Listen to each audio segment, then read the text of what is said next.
Kavassery KCP-HSSലെ little KITE വിദ്യാർത്ഥികൾ ഈ സ്കൂളിലെ മുൻ പ്രിൻസിപ്പാളും സാഹിത്യകാരനുമായ NM നൂലേലി മാഷുമായി നടത്തിയ അഭിമുഖം. കുട്ടികളുടെ ചോദ്യത്തിന് ലളിതവും രസകരവുമായ രീതിയിൽ അദ്ദേഹം മറുപടി നൽകി. എറണാകുളം നൂലേലിക്കാരനായ താൻ കാവശ്ശേരിയിലെത്തിയതും KCP സ്കൂളിൽ ചേർന്നതുമായ സംഭവങ്ങളും എഴുത്തുകാരനായതിനു പിന്നിലെ രഹസ്യവും കുട്ടികൾക്ക് മുന്നിൽ പങ്കുവച്ചു.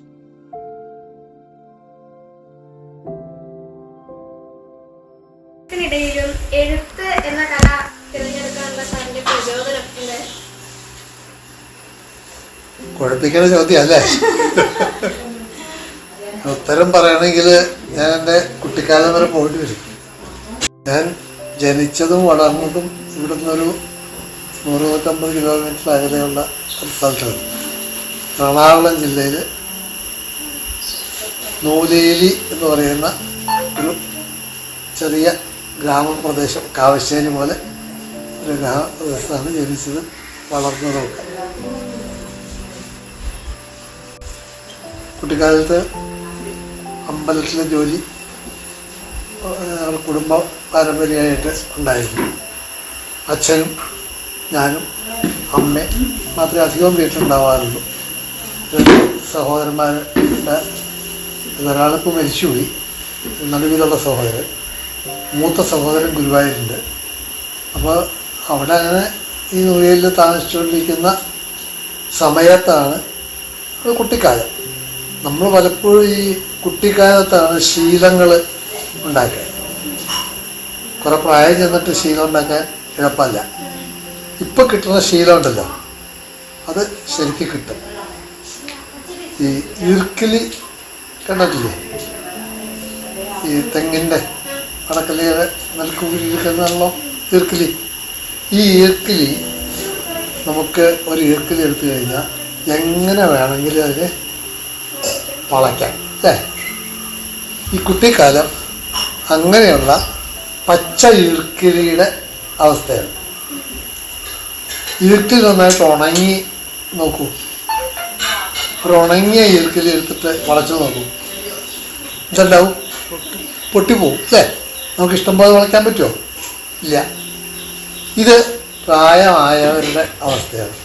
ഇപ്പം ഞങ്ങളൊക്കെ ഈ ഉണങ്ങിയ ഈർക്കിലിയുടെ അവസ്ഥയിലാണ്. ഒരു ഉദാഹരണം പറഞ്ഞാൽ, ഇപ്പോൾ എൻ്റെ 2 പേരക്കുട്ടികളെ കണ്ടു കാണുമല്ലോ. അനുമോദിൻ്റെ കൂട്ടുകാരനാണ്. പിന്നെ അനുപമ ഇപ്പോൾ +1 ചേർന്നു അല്ലേ? അവർ കമ്പ്യൂട്ടർ ഗെയിമിൽ അവർ കളിക്കും, കമ്പ്യൂട്ടറിൽ കണക്ക് ചെയ്യും, കമ്പ്യൂട്ടറിൽ മറ്റു പല കാര്യങ്ങളും അവർ ചെയ്യും. എനിക്ക് 77 വയസ്സായി, അവർക്ക് 17 തികയണേ ഉള്ളൂ. ഒരാൾക്ക് 13 വയസ്സായിട്ടുള്ളൂ.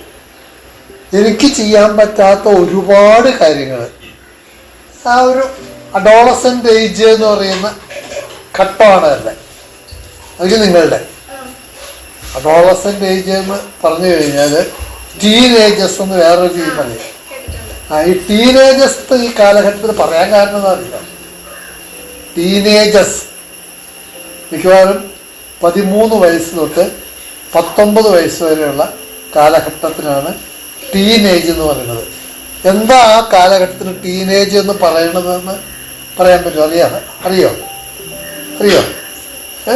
ഒരു കുസൃതി ചോദ്യമായിട്ട് വേണമെങ്കിൽ അങ്ങനെ കണക്കാക്കാം, അതല്ലെങ്കിൽ കാര്യമായിട്ടുള്ള ഗൗരവമുള്ള ചോദ്യമായിട്ട് കണക്കാക്കണമെങ്കിൽ അങ്ങനെ കണക്കാക്കാം. രണ്ടായാലും അതിന് ഉത്തരവുണ്ട്.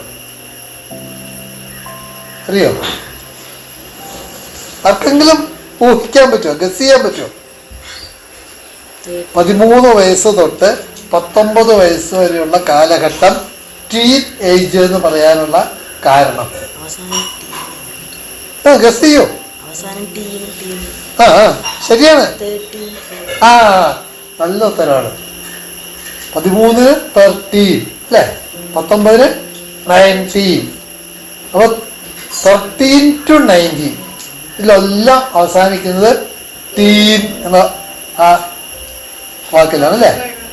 അതാണ് ആ കാലഘട്ടത്തിന് ടീനേജ് എന്ന് പറയാൻ കാരണം.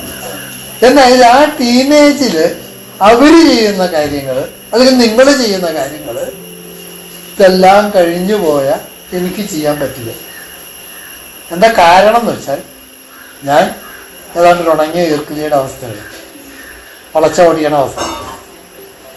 പുതിയ പരിവർത്തനമൊന്നും അത് ചെയ്യാൻ പറ്റില്ല. അതേസമയത്ത് നിങ്ങൾ ഇപ്പോൾ ഈ ടീനേജ് ആയതുകൊണ്ട് ഏത് രീതിയിൽ വേണമെങ്കിലും നിങ്ങളുടെ മനസ്സിനെ പരിവർത്തനം ചെയ്യില്ല. ഈ തന്നെയാണ് പലരും കണക്കിലെടുക്കുന്നത്. ഞാൻ പറഞ്ഞു പോകുന്നത് എൻ്റെ കുട്ടിക്കാലത്ത് ഞാൻ വായനയിലേക്ക് എഴുത്തിലേക്ക് വന്ന വഴിയാണ് പറഞ്ഞ് കൊടുക്കുന്നത്. അന്ന് എൻ്റെ വീട്ടിൽ നിന്ന് ഏതാണ്ടൊരു 1.5 കിലോമീറ്റർ അകലെയാണ് ഒരു ടൗൺ ഉണ്ടായിരുന്നത്. ആ ടൗണിലൊരു വായനശാലയുണ്ട്, ഗ്രാമോദ്ധാരണ ലൈബ്രറി എന്നുണ്ട് ഒരു വായനശാല. എൻ്റെ അച്ഛൻ അതിൻ്റെ ഒരു സ്ഥാപക അംഗമായിരുന്നു. പിന്നീട് ഞാനുമൊക്കെ അതിൽ അംഗങ്ങൾ ആയിരുന്നു. അവിടെ പോയി പുസ്തകമെടുത്ത് കൊണ്ടുവന്ന് വായിക്കുന്നൊരു ശീലം അതെനിക്ക് വേണ്ടി തുടങ്ങിയതായിരിക്കില്ല. എൻ്റെ അച്ഛൻ വായിക്കുമായിരുന്നു, കവിത എഴുതുമായിരുന്നു. എൻ്റെ അമ്മ കവിതയൊന്നും എഴുതില്ല, പക്ഷെ നല്ല വായനക്കാരിയായിരുന്നു.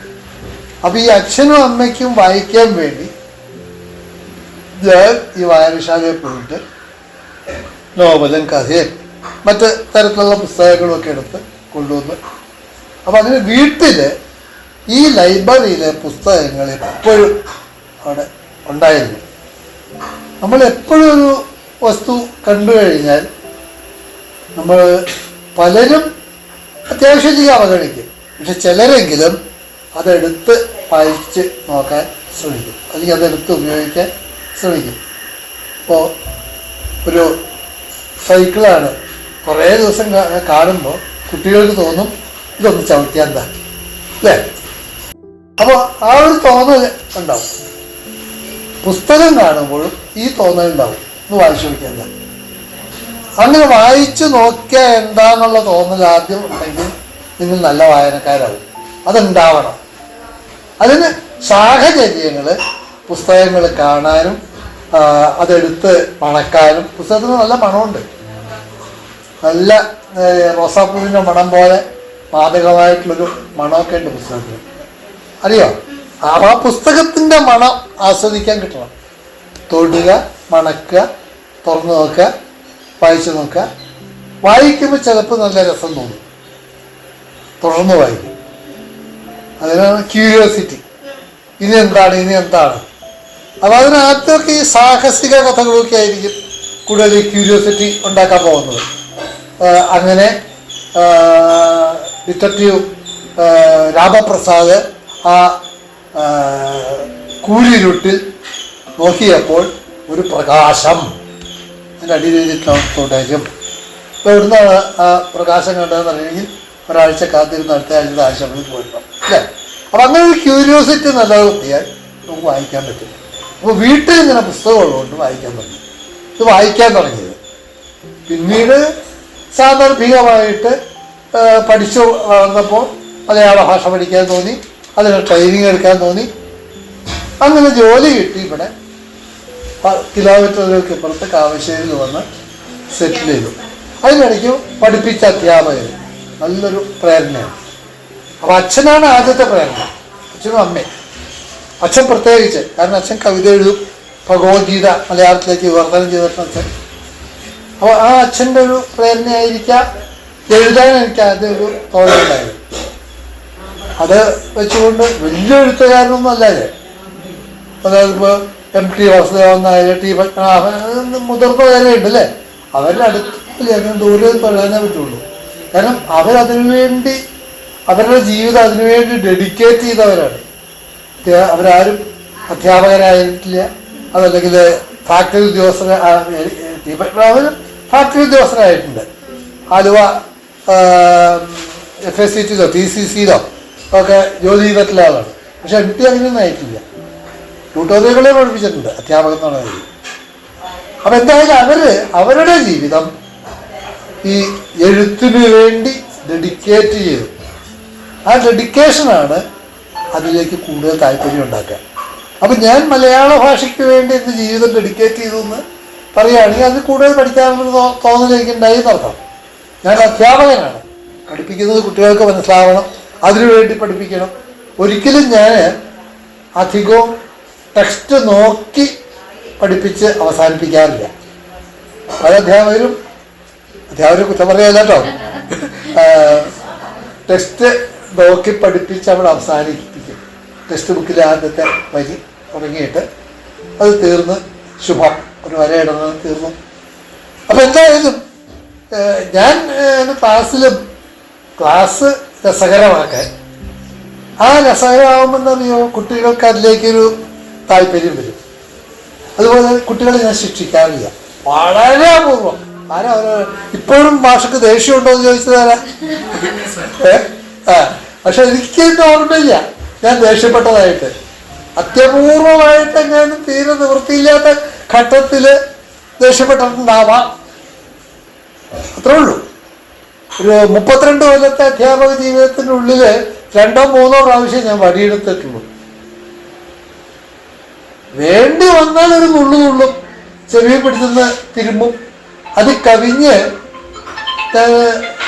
കൂടുതൽ അപകടമൊന്നും ചെയ്തിട്ടില്ല. കാരണം അതിൻ്റെ ഭാഗത്ത് ഞാനൊരു കഥ പറഞ്ഞു കൊടുക്കുന്നത്. നുള്ളടേന് പകരം ഒരു കഥ പറഞ്ഞു കൊടുക്കാൻ എൻ്റെ ഒരു പുസ്തകമുണ്ട്, എൻ്റെ കോപ്പിയോടെ ഇരിക്കാപ്പോൾ. അമ്മുവും മാന്ത്രിക കോട്ടയും എന്നാണ് ആ പുസ്തകത്തിൻ്റെ പേര്. ചെറിയ പുസ്തകമാണ്. 2 കഥകളാണ്. അമ്മു എന്ന് പറഞ്ഞിട്ടുള്ളൊരു കുട്ടിയുടെ കഥയും മാന്ത്രിക കോട്ട എന്ന് പറഞ്ഞിട്ട് ഒരു ഫാൻറ്റസി കഥയും ചേർന്നതാണ് അമ്മുവും മാന്ത്രിക കോട്ടയും. ഈ അമ്മു എന്നുള്ള കഥയിൽ ഒരു രംഗം എന്താണെന്ന് വെച്ചാൽ, അമ്മു 2ാം ക്ലാസ് പഠിക്കുകയാണ്. ഈ DPP വന്ന കാലം, ഇപ്പോഴത്തെ SSIയുടെ മുൻപുണ്ടായിരുന്ന DPP കാലം. ആ DPP കാലത്തിൽ ഉള്ള ഒരു 2ാം ക്ലാസ് കുട്ടിയാണ് അമ്മു. ഒരധ്യാപകൻ പുതുതായിട്ടവിടെ ക്ലാസ് എടുക്കാൻ വന്നു.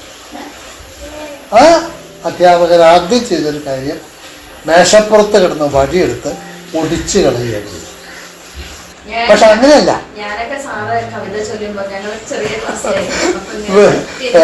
പേരക്കുട്ടി പറയാറുണ്ട്, അച്ചായ ക്ലാസ് എടുക്കുമ്പോൾ അടുത്തുനിന്ന് കേട്ടിട്ടുണ്ട്, അച്ചായ ഗുരുനാഥനെ പോലെ ക്ലാസ്സിൽ മേശപ്പുറത്ത് വെച്ചിരുന്ന ചൂരൽ വടി എടുത്ത് തൻ്റെ ആദ്യ ക്ലാസ്സിൽ കുട്ടികളുടെ മുന്നിൽ വെച്ച് ഒടിച്ചു കളഞ്ഞ ഒരു മാഷ്. ഇത് ഞാൻ എന്നെ തന്നെ മനസ്സിൽ കണ്ടുകൊണ്ട് എഴുതിയതാണ്. എങ്കിലും ആ കഥയിൽ ആ കഥാപാത്രത്തിന് ഞാൻ രൂപം കൊടുത്തപ്പോൾ ഈ വടിയെടുക്കാതെ ക്ലാസ്സിൽ കുട്ടികളെ പഠിപ്പിക്കാം എന്നുള്ള ആ സങ്കല്പമാണ് എനിക്കുണ്ടായിട്ടുള്ളത്. അങ്ങനെയായിരുന്നെങ്കിൽ എത്ര രസമായിരുന്നു അല്ലേ? ഇത് എത്ര അടിയാ ഒരു ദിവസം കൊള്ളണേ. അടിയൊന്നും കൊള്ളേണ്ട കാര്യമില്ല, അടിക്കേണ്ട കാര്യമില്ല. എങ്ങനെ നിങ്ങൾക്ക് പാഠത്തിലേക്ക് കടന്നു വരാൻ പറ്റാണെങ്കിൽ. അപ്പോൾ കഥ ഇപ്പോൾ മലയാളം ആയതുകൊണ്ട് ഒരുപാട് സന്ദർഭങ്ങളുണ്ട്. ഇപ്പം കണക്കിന് ചിലപ്പോൾ പറ്റില്ല. കണക്ക് പഠിപ്പിച്ചുകൊണ്ടിരിക്കുമ്പോൾ കഥ പറഞ്ഞ്, പക്ഷെ ഉണ്ട് കേട്ടോ, ഒരു കഥ പറഞ്ഞ് കണക്കിൽ ഗംഭീരനായ ഒരാളുണ്ട്. കേട്ടോ, ആൽബർട്ട് ഐൻസ്റ്റീൻ. ആ ആൽബർട്ട് ഐൻസ്റ്റീൻ കണക്കിൽ മിടുമിടുക്കനായത് ആ മാഷയുടെ ഐൻസ്റ്റീൻ പഠിച്ചുകൊണ്ടിരുന്ന സമയത്ത് അവിടുത്തെ കണക്കധ്യാപകൻ നല്ല സഹൃദയനായ ഒരാളായിരുന്നു എന്നുള്ളത് കൊണ്ടാണെന്ന് ഐൻസ്റ്റീൻ്റെ ജീവിതത്തിൽ ഒരു കഥയുണ്ട്. ഐൻസ്റ്റീൻ കണക്കിന് വട്ടപ്പൂജയായിരുന്നു, പ്രത്യേകിച്ച് ഓൾജിബ്ര ഒട്ടും അറിയില്ല. A+B ഹോൾ സ്ക്വയർ എന്നൊക്കെ പറയുന്ന കേസുകളുണ്ടല്ലോ, അതൊട്ടും അറിയില്ല. അപ്പോൾ കള്ളൻ്റെയും പോലീസിൻ്റെയും കഥ ആ ക്ലാസ്സിൽ കണക്ക് പഠിപ്പിക്കുന്ന അധ്യാപകൻ പറഞ്ഞു കൊടുത്തു എന്നാണ്. അപ്പോൾ കള്ളനും പോലീസും ചില ചെറിയ തെളിവുകൾ കള്ളൻ്റെ ഭാഗത്ത് ആ കളവ് നടത്തിയതിനെ വെച്ചിട്ട് ദൈവം ഒരു തെളിവെങ്കിലും അവശേഷിപ്പിക്കുമെന്ന് പറയാറുണ്ട്. ഈ തെളിവിൻ്റെ പിന്നാലെ പോയിട്ട് കള്ളനെ ചെന്ന് പിടിക്കുന്നതാണ് കള്ളൻ്റെ പോലീസിൻ്റെ കഥ. അതേപോലെ ഒരു സാധനത്തിൻ്റെ വില A എന്ന് സങ്കല്പിക്കുക, അല്ലെങ്കിൽ വേറൊന്നിൻ്റെ വില B എന്ന് സങ്കല്പിക്കുക. A+B = ഇത്ര, A - B = ഇത്ര നമുക്ക് തരും. എ എത്രയാണ്, വില എത്രയാണ്, ബിയുടെ വില എത്രയാണെന്ന് കണ്ടുപിടിക്കണം അല്ലേ? ഇതാണ് ഓൾജിബ്ര. എത്ര എളുപ്പം അല്ലേ? അപ്പൊ ഇങ്ങനെ കള്ളനും പോലീസും കഥയിൽ ചെറിയ തെളിവുകൾ വെച്ചുകൊണ്ട് കള്ളന്റെ പിന്നാലെ പോയി കള്ളനെ കണ്ടുപിടിക്കുന്നു. ഈ കള്ളന്റെ സ്ഥാനത്താണ് ഈ ഓൾജിബ്രയിലെ എയും ബിയും എന്ന് പറഞ്ഞപ്പോഴത്തേക്കും കുട്ടിയായ ഐൻസ്റ്റീൻ താല്പര്യത്തോടു കൂടി അധ്യാപകനെ ശ്രദ്ധിക്കാൻ തുടങ്ങി. ഈ ശ്രദ്ധയില്ലാത്ത കുഴപ്പേ, ക്ലാസ്സിൽ അധ്യാപികർ ക്ലാസ് എടുക്കുമ്പോൾ കാറില് ഹെഡ്മാസ്റ്റർ മുറിയുടെ മുമ്പിൽ വന്ന് ഇറങ്ങിയത് ആരാണെന്ന് ക്ലാസ്സിന്റെ ഉള്ളിൽ നിന്ന് നോക്കുന്ന ഒരു കുട്ടിക്ക് ക്ലാസ് എന്ത് പറഞ്ഞാലും മനസ്സിലാവില്ല, ഇല്ലവോ? അപ്പൊ ക്ലാസ് ശ്രദ്ധിക്കുമ്പോൾ ക്ലാസ്സിലേക്കായിരിക്കണം നമ്മുടെ അറ്റൻഷൻ. കളിക്കുമ്പോൾ കളിക്കുക, പഠിക്കുമ്പോൾ പഠിക്കുക. അതായത് പഠിക്കുമ്പോൾ കളിക്കുമ്പോൾ പഠിക്കുകയായാൽ ശരിയാവില്ല. അതുകൊണ്ടാണ് ഞാൻ ഡെഡിക്കേഷൻ്റെ കാര്യം പറഞ്ഞത്. അപ്പം ഇങ്ങനെ ഉള്ളൊരു മനോഭാവം കുട്ടിക്കാലത്ത് തന്നെ ഉണ്ടായിരുന്നതുകൊണ്ട് ഈ എഴുത്തിൻ്റെ ശീലം അധ്യാപകനായിട്ട് ഇവിടെ വന്നപ്പോഴും കഥ പറഞ്ഞു കൊടുക്കുന്ന ശീലവും എന്തെങ്കിലും ബുദ്ധിക്കുറിക്കുന്ന ശീലവും വിട്ടുപോയില്ല. അങ്ങനെയാണ് കുട്ടിക്കാലത്ത് തൊട്ടുള്ള ആ ഒരു ശീലത്തിൻ്റെ ഭാഗമായിട്ട് ചോദ്യമായിരുന്നല്ലോ, അധ്യാപകനായിട്ടും ഈ എഴുത്തിൽ തന്നെ എഴുത്തിനെ വിടാതെ കൊണ്ടു നടന്നത് എന്തുകൊണ്ടാണ്? പ്രചോദനം കുട്ടികൾ തന്നെയാണ്. ആ സമൂഹത്തിൽ നമ്മൾ ഇടപഴകുന്നത് കുട്ടികളെ ആയിട്ടാണ് അല്ലേ? പിന്നെന്താ? വിക്ടർ ഹ്യൂഗോവിന്റെ പാവങ്ങൾ എന്ന കൃതിയാണ് തന്നെ ഏറ്റവും പ്രചോദിപ്പിച്ച പുസ്തകം എന്ന് പറഞ്ഞതിനൊപ്പം അതിന്റെ കഥാസംഗ്രഹവും പറഞ്ഞു തന്നു. എങ്ങനെയുള്ള പുസ്തകങ്ങളായിരുന്നു സാറിന്റെ മനസ്സിനെ സ്വാധീനിച്ചത്? എന്നെ സ്വാധീനിച്ചൊരു 2-3 പുസ്തകം ഞാൻ ഉദാഹരണമായിട്ട് പറയാം. കുറേ പുസ്തകങ്ങൾ വായിച്ചിട്ടുണ്ട്. അത് ഒരു തരത്തിലേക്ക് മറ്റൊരു തരത്തിൽ ആ പുസ്തകങ്ങളൊക്കെ നമ്മൾ സ്വാധീനിച്ചിട്ടുണ്ടാവും. അത് എൻ്റെ ഒരു ജീവിതത്തിൽ ആദ്യകാലം തൊട്ട് തന്നെ സ്വാധീനിച്ചു എന്ന് പറയാവുന്ന ഒരു പുസ്തകം വിക്ടർ ഹ്യൂഗോയുടെ പാവങ്ങൾ എന്ന നോവലാണ്. ഇത് ഇപ്പം എൻ്റെ കയ്യിൽ പൂർണ്ണരൂപത്തിലുണ്ട്. പക്ഷെ ഇതെന്നെ സ്വാധീനിച്ച സമയത്ത് പൂർണ്ണരൂപത്തിൽ ഇവിടെ അല്ലാണ്ട് ആ വീട്ടിലാണ്. ഒന്ന് കാണണം എന്ന് പറഞ്ഞാൽ എടുത്തുതരാൻ പറ്റില്ല. വിക്ടർ ഹ്യൂഗോയുടെ പാവങ്ങൾ അല്ലെങ്കിൽ ലേ മിസറബില്ല എന്ന് പറയുന്ന ഒരു ഫ്രഞ്ച് നോവലാണ്. ഇതിൽ വളരെ ശരിക്കും അതിൻ്റെ ഒരു പോർഷൻ നിങ്ങൾ 10ാം ക്ലാസ്സിലൊക്കെ പഠിക്കാനുണ്ടെന്ന് തോന്നുന്നു. ഒരു ഭാഗം ഇംഗ്ലീഷിൽ രാങ് എന്ന പേരിൽ ഒരു കുട്ടി, രാങ് അത് മലയാളത്തിലേക്ക് ജീൻ എന്ന് വിവർത്തനം ചെയ്തിട്ടുണ്ട്. വായിച്ചിട്ടുണ്ടോ പുസ്തകം? ഈ രാങ്ങിൻ്റെ ജീവിതം, അതാണ് ഈ പാവങ്ങൾ എന്ന നോവലിലെ കഥ. അതിൽ എന്ന് വെച്ച് കഴിഞ്ഞാൽ ഈ രാങ് തൻ്റെ സഹോദരി, മരിച്ചു കിടക്കുന്ന അമ്മയുടെയും സഹോദരിയുടെയും വിശപ്പ് മാറാൻ ഒരു ഹോട്ടലിൽ നിന്ന് ഒരു റൊട്ടി കഷ്ണം മോഷ്ടിച്ചു. ഇതാണ് ഈ രാങ് ചെയ്ത തെറ്റ്. അന്നത്തെ ക്രൂരമായ ശിക്ഷാവിധി സൈബീരിയയിലേക്ക് 20 കൊല്ലം നാട് കടത്തപ്പെട്ട് ജീവിക്കാനുള്ളതായിരുന്നു. ഈ ചെറിയ നിസ്സാരമായ തെറ്റ് ഇപ്പോൾ നമുക്കറിയാമല്ലോ. വിശപ്പ് വന്നപ്പോൾ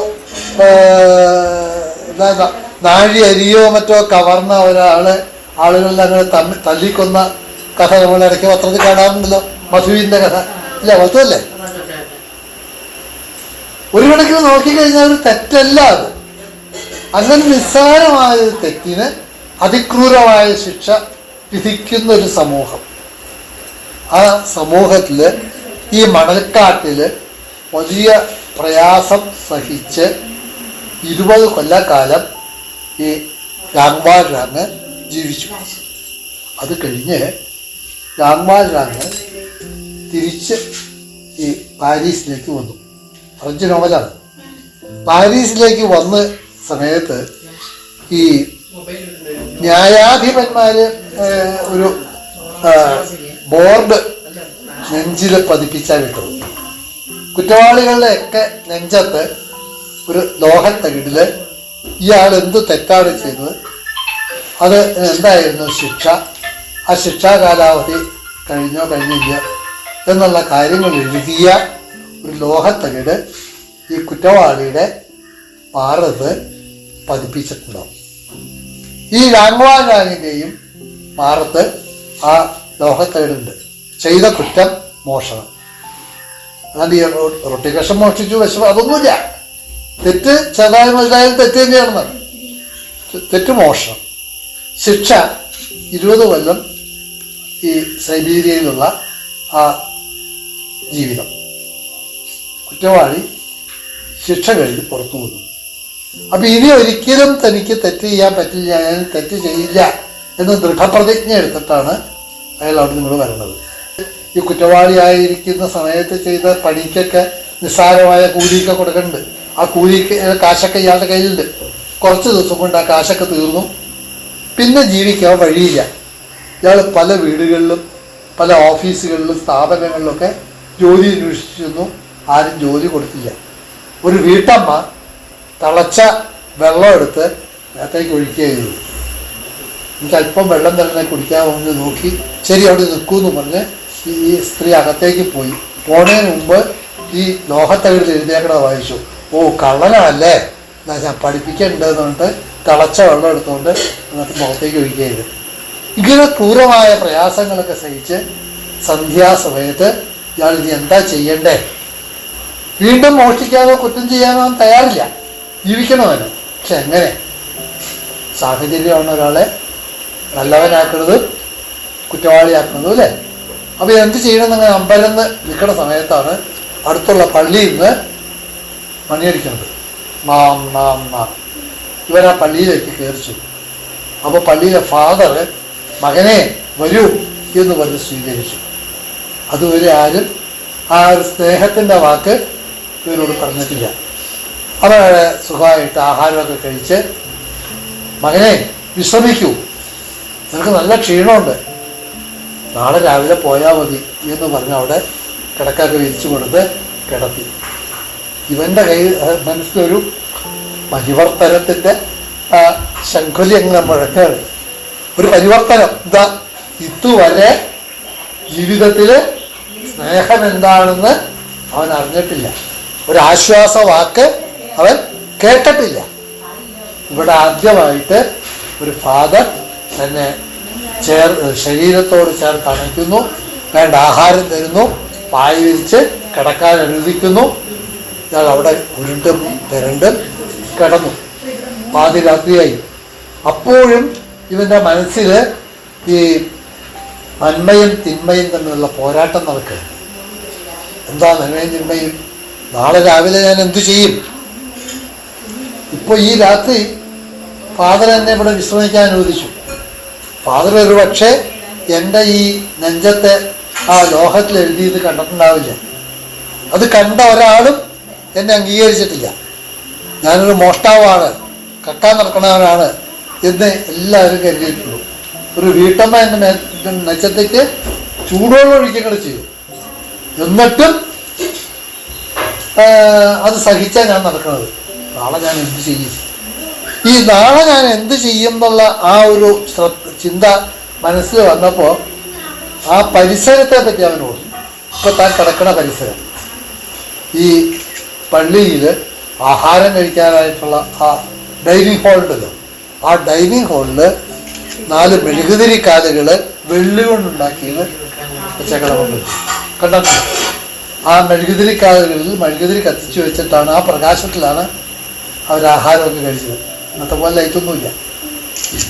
ഈ മെഴുകുതിരിക്കാലുകൾ എടുത്തുകൊണ്ട് പോയാലോ, ഇത് വിറ്റ് കുറച്ച് കാലത്തേക്കെങ്കിലും എനിക്ക് ജീവിക്കാം എന്ന ഒരു ദുഷ്ചിന്ത ഇവൻ്റെ മനസ്സിൽ വേണോ തെറ്റല്ലേ എന്ന ചിന്ത ഇപ്പുറത്തുമുണ്ട്.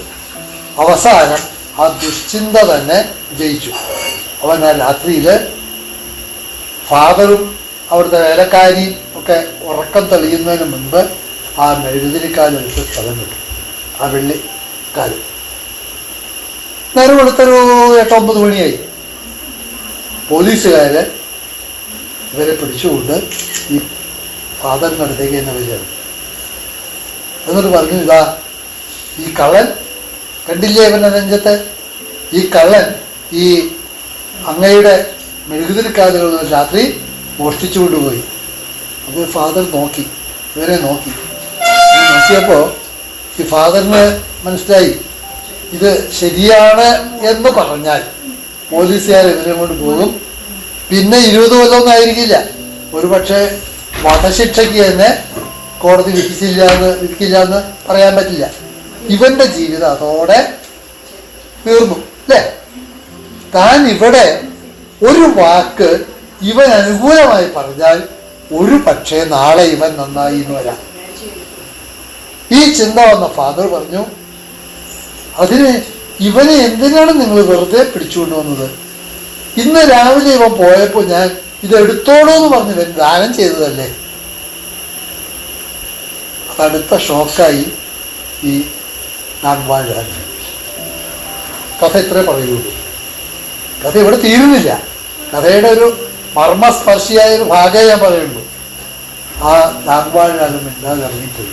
പിന്നീട് ഒരു ഹിന്റ് മാത്രം, ഈ പാരീസിൻ്റെ പ്രധാനമന്ത്രി എന്ന് പറയില്ലേ, ആ സ്ഥാനം വഹിക്കുന്ന ആ പാരീസിലെ ഒരു വലിയ നഗരമാണ് ഡി എന്ന നഗരത്തിലെ മേയർ എന്ന് പറയുന്ന അതിശ്രേഷ്ഠമായ പദവിയിൽ വരെ ഈ രാംവാൻ എത്തിച്ചേർന്നു. ആ എത്തിച്ചേർന്ന കഥയാണ് ഈ പാവങ്ങൾ എന്ന നോവൽ.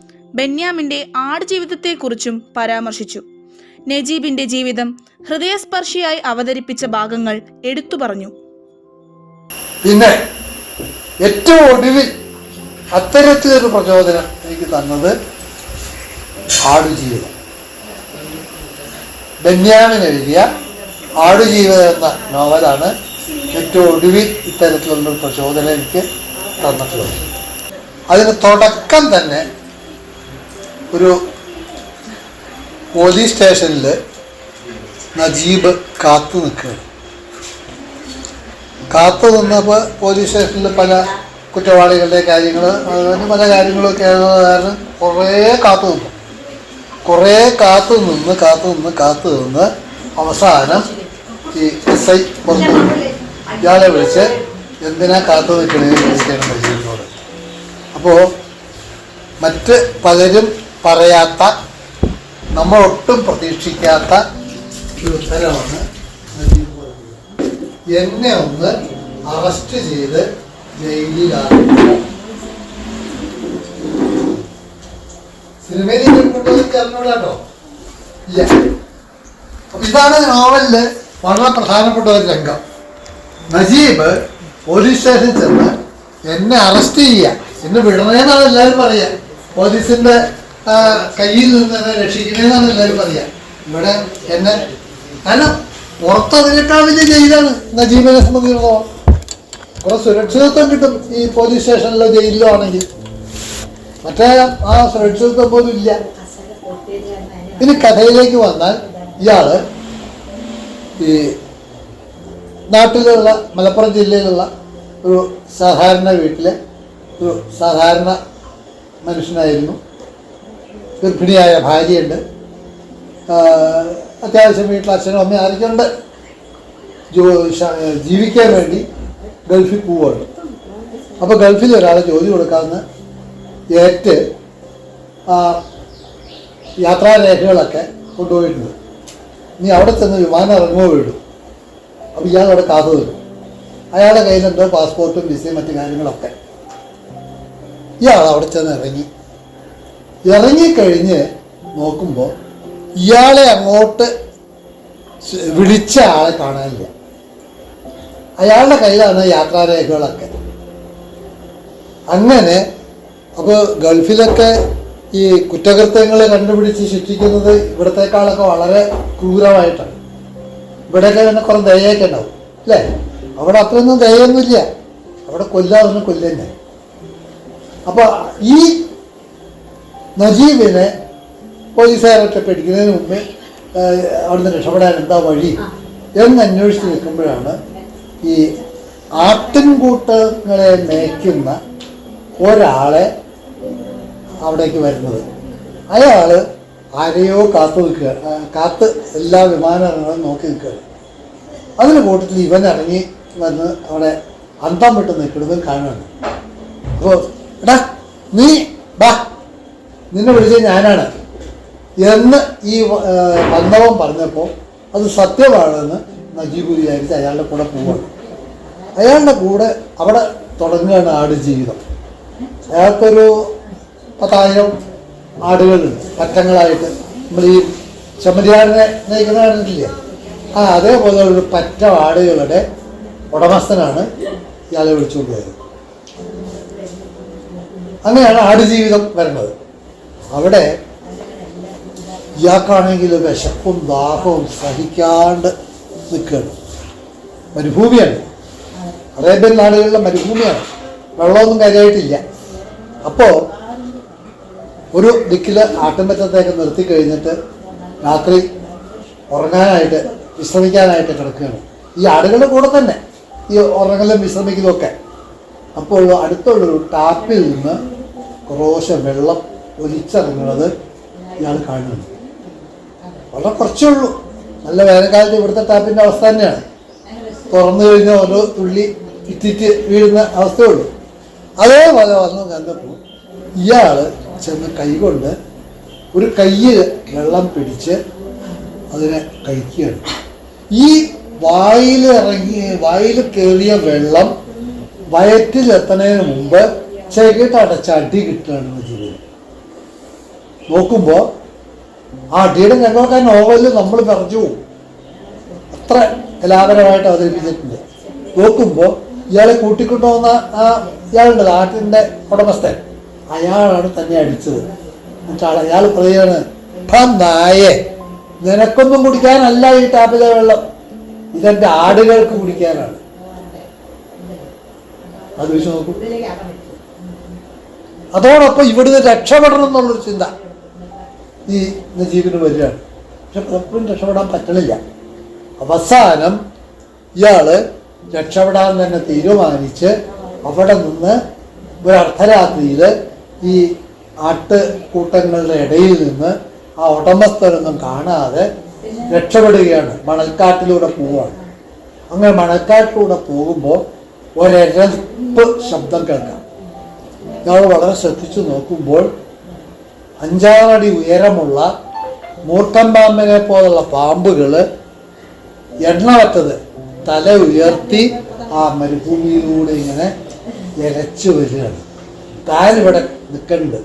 തൻ്റെ ആ അടുത്തേക്കാണ് ഈ പാമ്പുകൾ വരുന്നത്. 1ഉം 2ഉമൊന്നുമല്ല, ഒരു 10-100 മൂർഖൻ പാമ്പുകൾ കത്തി ഉയർത്തി വരികയാണ്. എന്തു ചെയ്യും? തൻ്റെ ജീവിതം ഇതോടെ തീർന്നു എന്ന് നജീബ് ഉറപ്പിച്ചു. അയാൾ ആ നിലത്ത് എന്ന് പറഞ്ഞാൽ നല്ല ചുട്ട മണലാണ്. ആ മണലിൽ കമഴ്ന്ന് കിടന്നു അനങ്ങാതെ. കുറേ നേരം കഴിഞ്ഞു. ഈ ഇരപ്പ് ശബ്ദം മെല്ലെ മെല്ലെ അവസാനിച്ചു. ഞാൻ ശ്രദ്ധിച്ചപ്പോൾ തൻ്റെ അടുത്തോടെ വന്ന ഈ പാമ്പുകൾ തൻ്റെ മേലൂടി ഇഴഞ്ഞ് അവിടുന്ന് പോയി കഴിഞ്ഞു. ഇത് മറ്റൊരു രംഗം. ഇങ്ങനെയുള്ള കുറേ രംഗങ്ങൾ അത്രേ പറയുള്ളൂ. അതിനൊരു ലക്ഷ്യമുണ്ട്. ആ ലക്ഷ്യം വെച്ച് കടിക്കാനൊന്നും വന്നതല്ല. ഒരു പാമ്പും ഒരു ദുഷ്ടജീവിയും മനഃപൂർവ്വം ഒരാളെ ഉപദ്രവിക്കില്ല. അതിന് പേടിയുണ്ടാവണം. അതിനുള്ള സാഹചര്യം വരുമ്പോഴാണ് അത് പ്രതിരോധിക്കാൻ നോക്കുക. ഈ പാമ്പുകൾ അതിൻ്റെ വഴിയിലൂടെ പോവാണ്. ആ പോകുന്ന വഴിക്ക് ഇപ്പം നമ്മൾ വഴിയിലൊരു മുട്ടി കിടക്കേണ്ട ഒരു കാറ് വന്നു. കാറ് വന്നാൽ ഈ മുട്ടിയുടെ മുകളിൽ കയറി പോകാൻ നോക്കും. ആ മുട്ടി വലുതാണെങ്കിലാണ് കാറിൽ നിന്ന് ഇറങ്ങി ഈ മുട്ടി എടുത്ത് മാറ്റാൻ നോക്കുള്ളൂ, അല്ലേ? ഈ പാമ്പുകൾക്ക് ഇയാളെ കടിക്കണം എന്നുള്ള ലക്ഷ്യമില്ല, ഇയാളോട് ഉണ്ടെന്നുള്ള ലക്ഷ്യമില്ല. അതൊരു വേറെ വഴിയോ പോവാണ്. വഴിയിൽ ഇയാൾ കിടക്കണം, ഇയാളുടെ വേഗത്തിൽ കയറി പോയി. ഇങ്ങനെയുള്ള കുറേയേറെ രംഗങ്ങൾ ഉള്ള ഒരു നോവലാണ് ഈ ആടുജീവിതം, ഗോട്ട് ലൈഫ്. 13 പുസ്തകങ്ങളാണ് മാഷ് എഴുതിയിട്ടുള്ളത്. കഥകളും കവിതകളും അതിലുണ്ട്. ഇതിൽ ചില കഥകൾ ഞങ്ങൾക്ക് പറഞ്ഞു തന്നു. കവിത ഞങ്ങളോട് കുട്ടനൊരച്ഛനാകേണം കൂടെ ചെയ്തു. കുഞ്ഞു മനസ്സിൽ ഒരാശ കണ്ണാടി പൊക്കി എടുത്തു നോക്കി കണ്ണാടിയോളമേതാനുമുള്ളൂ. ഇതൊരു കണ്ണാടിയാണ്. ആ കണ്ണാടി എടുത്ത് പൊക്കി നോക്കി കഴിഞ്ഞപ്പോൾ ഈ കുട്ടിയുടെ ഉയരവും കണ്ണാടിയുടെ ഉയരവും ഒപ്പം. കുട്ടിക്ക് ആശാച്ഛനെ പോലെ വലുതാവണമെന്നാണ്. അച്ഛനു പൊക്കം കൊടുത്തൊരീശൻ കുട്ടനോടെന്തേ പിണങ്ങി. വാസനയ്ക്ക് വളം വായന എന്ന കുഞ്ഞുണ്ണി മാഷിന്റെ വാക്കുകൾ അർത്ഥവത്താക്കാൻ കുട്ടികൾ ശ്രമിക്കണമെന്നും ധാരാളം പുസ്തകങ്ങൾ വായിച്ച് വായനാക്കുറിപ്പ് തയ്യാറാക്കണമെന്നുമുള്ള നല്ല ഉപദേശം നൽകി. ജീവിതത്തിലെ പല സന്ദർഭങ്ങളും എഴുത്തിന് വിഷയമാക്കുകയും അതുവഴി നല്ലൊരു എഴുത്തുകാരനെയോ എഴുത്തുകാരിയെയോ വളർത്തിക്കൊണ്ടുവരണം. രാമായണത്തിലെ ചില കഥാസന്ദർഭങ്ങൾ അവതരിപ്പിച്ച ശേഷം രാമായണത്തിലെ രാഷ്ട്രതന്ത്രത്തിന്റെ വിവിധ വശങ്ങൾ കണ്ടെത്തി അവതരിപ്പിക്കാനാണ് തൻ്റെ അടുത്ത ഉദ്ദേശമെന്നും സൂചിപ്പിച്ചു. വായിച്ചു വളരാനും ചിന്തിച്ച് വിവേകം നേടാനും എല്ലാവർക്കും കഴിയട്ടെ എന്ന് അദ്ദേഹം ആശംസിച്ചു. കുറച്ചു സമയം ഞങ്ങളോടൊപ്പം ചിലവഴിച്ച് ധാരാളം അറിവുകൾ പകർന്നു തന്ന അദ്ദേഹത്തിന് നന്ദി പറഞ്ഞുകൊണ്ട് ഞങ്ങൾ അവിടെ നിന്നിറങ്ങി.